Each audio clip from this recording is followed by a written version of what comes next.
ولهذا الأسامي أزداد تقابلها، فضد الظاهر الخفي وما خفي المراد منه بعارض غير الصيغة لا ينال إلا بطلب كاية السرقة. ليس من تي آسان سبق دے لگ 15-20 منٹوں بھئی صرف د خفی تعریف کو. ولهذه الأسامي مضمون ماتن وی دا کم تقسیم ثانی کې چې کم اسامی تیر شول ظاهر نص مفسر محکم دا غیر پر ازداد مشترک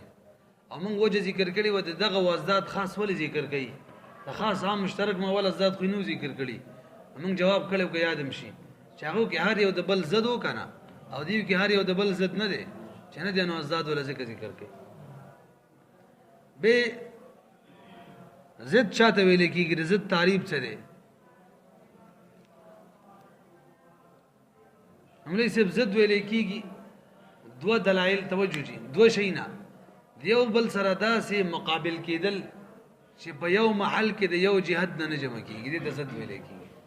دو شینا خپل منځ کې داسې مقابل کېدل دو شینا چې د یو جهت نه په یو محل کې لکه تور او سپین علم ده کنه حرکت او سکون دا ډول خپل منځ کې داسې ضد دي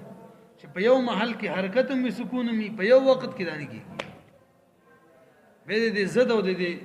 تقابل څلور اقسام دي تاسو ویلي تقابل الزدين تقابل المتنافيين تقابل المتنافيين دوم نمبر تقابل المتضاعفين او دریم تقابل الزدين او څلورم تقابل العدم والملكه څلور قسمه تقابل یې کوي اول نمبر تقابل د متنافیین دی څه مطلب چې دوه شیونو کې یو نفي بل اثبات وي لکه انسان او لا انسان دی منځ کې تقابل دی تقابل د چا دی د نفي او د اثبات دی انسان مثبت او لا انسان نفي څنو متوي تقابل د متنافیین دویم نمبر تقابل د متضاعفین دی د دوه مضاف شینو مطلب دوه شین هغه کې یو نسبت بل ته کیږي لکه اب او ابن اب ابن نشي کېدا ابن اب نشي کې یو جهت نه دوغه کریم اب هم یو ابن هم وي جهت بدل کې یو جهت نه یو کسب یعنی یو سره دو کسان وي زید او عمر زید د عمر پلار شي او عمر د زید پلار شي څه کېدې شي دریم نمبر تقابل د زدینو دغه کنه زیر بار مثال څه مثال ذکر سواد او بیاض تورواله او سپینواله په یو محل کې د یو جهت نه په یو محل کې د یو جهت نه تورواله او سپینواله نه جمع کیږي ته به یو شی به کنه نیم بس سپین نیم به اگر جمعیت جنډا او نیم به توري نه خو محل یو نشو کنه یو ځای چې سپین هم یو تور هم وي ته برګی کنه نو برګ کې خم څه سپین او څه تور یو محل خو نشو کنه ته چې دا سولونه کې دینه بدل کې ته محل نه پیژنې خل دې کنه به مولسم تقابل د آدم والملکی چې دوه شیین وي یو کې آدم یو بل کې ملک وي مطلب لکه حرکت او سکون حرکت کې ملکه ده حرکت ده کنه او سکون که تعریف دا شي چې آدم حرکت ته ویل کېږي کې آدم ده بهرحال د تقابل څو اقسام دي څلور او عام فقها چې دي فقها په نس د فقهاو باندې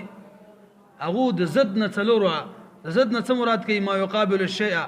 ولا يجتمع في محل واحد في زمان واحد بجهة واحدة عشان ذکر کړي کا د ضد اطلاق په څلور وړ باندې د ضد اطلاق کیږي هر یو باندې اگر که زدين په دې کې یو قسم خو اطلاق یې بټول کیږي وی ولهذه الاسامي دغه اسامي د بارا ظاهر نظم مفسر محکم د بارا ازداد ثم دي ازداد دي دا سي ازداد تقابلها شغله دي مقابل لمن سي لک برو ګوري په دغه څلور په اعتبار د ظهور سره چې کوم اقسامو د ټولو نه کم ظهور په ظاهر کې وو به اور پسې نس کې به مفسر به محکم کې څنګه چې دغه په ترتیب سره دغه شان بدی خفا کوم د په ترتیب سره دي او څلور اقسام دي خفي مشکل مجمل او متشابه خفي کې خفا کمي ظاهر مقابل له ظهور کم به په نس کې ظهور لګ زیات وي انو به اور بس خفيف سي مشکل لغي کې اشکال هغه کې خفا د خفي نه زیاتي به مفسر او هغه ظهور زیاتو نو به دي کې مجمل وي دغه خفا زیاتي په دې پوهېږې که نه په دومره ده که چې ته مجمل بیان وکړي ختمیږي او مفسر کې هم د نسخ احتمال او بیا ورپسې هلته محکم چې ظهور کې اخري حد ته رسېدلی او قوت پکې دومره پیدا شوی چې د نسخ احتمال پکې ختم و په دې کې به اخره کې متشابه وي چې د ظهور احتمال او امکان به پکې بالکل نه دغه څلور واړو منځ کې وجه حصر مولی صاحب د لفظ چې کله معنی خفي وي پټه وي لفظ به خالي نه وي دا خفا به کله د نفس صيغې نه وي یا به د غیر صيغې نه وي یا به د نفس صيغې د وجې نه وي یا به د غیر صيغې د وجې نه وي که چېرې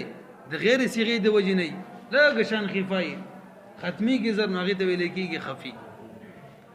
او که د نفس صيغې د وجې نه وي قوي خفا بیا به خالي نه وي یا به په تأمل سره طلب او تأمل سره ختمیږي او یا به نه ختمیږي که ختمیږي نو به مشکل دی که نه ختمیږي د بیان کوونکي په بیان سره به دغه خفا ختمیږي یا به نه ختمیږي که ختمیږي نو به مجمل دی او که نه ختمیږي نو به متشابه دی پوه شولې به آسان دی که انتهایی فضد الظاهر الخفي وای ضد د ظاهر څوک دی خفي دی لکه هغې کې ظهور کم و دی کې خفا په مقابله کې کمه ده راځئ دلته به خفي تعریف کوو یو دویم مثال به وله بیانو او دریم حکم به بیانو بس دا درې بحثه پکې کوو خفي په لغت کې هم پټوالي ته ویلی کېږي اصطلاحي تعریفي وهو ما خفي المراد منه بعارض غیر صيغه وهو ما دا لفظ ته ویلی کېږي خفي المراد منه چې پټ وي مراد د هغې نه مراد یې پټ وي بعارض او دا مراد چې پټ وي د یو عارض د وجې نه وي یعنې د صیغې د وجې نه مراد نه وي پټ صیغه بلکل ظاهره وي یو عارض د وجې نه پکې مراد پټ وي داسې عارض غیر صیغه چې هغه صیغه نه وي نو وهو ما جنس د ټولو ته شاملو اته واړو اقسامو ته خفي المراد منه چې مراد پکې پټ وي هغه څلور واړه ته ولني وتل لکه هغې مراد ظاهر وي ظاهر نص مفسر محکم خارج شو بعارض د یو عارض د وجې نه دې سره ته باقي درې واړه وتل ځکه هغې کې د عارض د وجې نه د صیغې د وجې نه خفا وي او دې کې خفا چې مراد پټ وي د عارض د وجې نه غیر صيغه د عارض د صيغې نه غیر شي ورسېدلی بي مولوي صاحب په دې خفي کې خفا مونږ ویل پټی کا صحیح ما کمزوري خفای لږه خفای دومره کمزوري او لږه خفای چې بس صرف ته طلب وکي کنه چې لکه خفا ولې دې ختميږي صرف طلب سره ختميږي اور پسې چې مشکل لږه خفا زه دې په طلب کار نه کیږي تعامل بم کې به طلب کې اوبه اور پسې مجمل له الته نه په طلب کار کیږي نه په تعامل کار کیږي ترڅو چې تچا بیان نه کړي متشابه کې به سم کار نه کیږي دې مثال به څنګه دې مثال وو یو سړی د کمره کې سناست او نه وروته او خیر شکل نه پیژنې مطلب دا دی چې لستولس کالو مرګره دی نو کمره کې هلکه څه شو چې وکړو بار پسې روزي چې وکړو دلته ولاړ دی بس صرف طلب دی وکړو دې معلوم شو دې مثال دی نور مثالونه به ان شاء الله به وروسته وکړو مثال به څنګه ستا یو مرګره دی تا سره ناست دی او درنه وروته بار ده نو بس صرف او صرف طلب سره د کار کیږي ته معلومه ولې شي صرف طلب وکړه چې کم دی کړي چې ودرې د بس ظهور پکې راځي خفای ختمي مثال به دې سوي مثال ولې چې آیات د سرقې کې وګورئ الله پاک د السارق والسارقه سارق او د سارقې باره کې فرمای فقطوا ايديهم على سن ولکټ کوي نو السارق والسارقه کې د السارق او سارقه په سارق کې ظاهر دي ښا سارق السارقو کې سارق مراد کول سړی او سارقتو کې خزه سارقه مراد کول شي دي ظاهر دي خبره چې دا خفي خبره هغه په نباش او په طرار کې ده طرار ته وي کنه طرار او نباش طرار پیژنې کوم چې جیبونه کټ کوي او نباش کفن کش کم کس چې کفن پټي نو د سارق او د سارقې باره کې فقطو ایدیهم دا حکم چې کوم دی دا بالکل ظاهر دی ښا سارق په خپل معنی کې ظاهر دی سارقه په خپل معنی کې ظاهر ده او فقطو پلاس کټ کولو کې ایدیهم پلاس کټ کولو کې ظاهر دی د هیڅ خبره نشته خبردار شي لکه د نباش او د طرار نه بلاس کټ کو کنه به کټ کو دا حکم هغه ته شامل لګنه دی په دغه دواړو کې د السارق او سارقته خفي دي ولی خفي دي مولوی صاحب او دا خفا چې په دې ترار او نباش کې د سارق راغلی د السارق او سارقته دا داسې خفا ده چې عارض د وجه نه راغلی نفس صيغه د وجه نه ده عارض سره د نباش بیل حکم دی او د ترار بیل حکم دی دقا د بیل حکم نه د ترار بیل نوم دی ما او د نباش بیل نوم دی سارق ته څوک نه وي یو د ترار وي بل د څه وي نباش وي د دې بیل نوم د وجه نه په دې کې لکه خفاره لکه دا ما شاوینو نوم به بل نه وي یا نوم بل دی نه پته ورګه دا غشي نه دی دا خفا به کرا لکنه چې دا وته شامل دی دا حکم کنه دی وته او خفا ولې رااله صيغه د وجه نه بلکې صيغه خو بالکل ظاهره ده یو عارض د وجه نه چې هغه بیل نمونه دي حکم مولوی صاحب د خفیدار و به چې دې کې به طلب کې ها راځي مولوی صاحب موږ په ترار او نباش کې طلب کوو چې دیو کې د خفا وجه راغلی ده نو که چې خفا د دی وجه راغلی وا چې د ظاهر چې کوم معنا و دې کې زیاته پرته وا توجه ده کنه دا ما تاسو ول آیات چې په سارق او سارقه کې ظاهر ده کنه او په ترار او نباش کې څه خفي ده عمل ولی خفي ده ځکه نمونه بیل بیل دي عارض د وجه نه ده نو حکم د خفي ده مونږ وسوي او غدار ته طلب وکي ادب معلوم کی